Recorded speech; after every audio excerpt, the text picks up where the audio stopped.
Police station నుండి phone వచ్చింది. యామిని తన ఇంట్లో సీలింగ్ ఫ్యాన్కు ఉరివేసుకొని చనిపోయిందని. విశ్వాస్ ఇంటికి చేరుకోగానే ఇంటి చుట్టూ పోలీసులు. అక్కడ హాల్లో తెల్లటి గుడ్డ కప్పబడి ఉన్న భార్య మృతదేహం.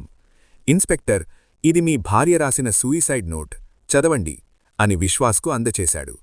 నేను ఒకప్పుడు ప్రేమించిన అవినాష్ నన్ను బ్లాక్మెయిల్ చేసి ఒత్తిడి చేయడంతో నేను చచ్చిపోతున్నాను. నా చావుకు అవినాష్ తప్ప ఇంకెవ్వరూ కారణం కాదని రాసి ఉంది ఆ సూయిసైడ్ నోట్లో. చివరిసారిగా భార్యను చూడాలని ఏడుస్తూనే ఆ తెల్లటి గుడ్డను తొలగించాడు. విశ్వాస్ని షాక్కు, అయోమయానికి, ఆశ్చర్యానికి గురిచేస్తూ యామిని కళ్ళు తెరిచింది. యామిని, నువ్వు చచ్చి ఎలా బ్రతికి వచ్చాలా అని షాకయ్యావా? నన్ను చంపే ఛాన్స్ మిస్సయ్యిందని ఫీలవుతున్నావా? అడిగింది అతని వంకే చూస్తూ. నేను నీ భర్తను, నువ్వు నా భార్యవు, నిన్నెందుకు చంపుకుంటాను?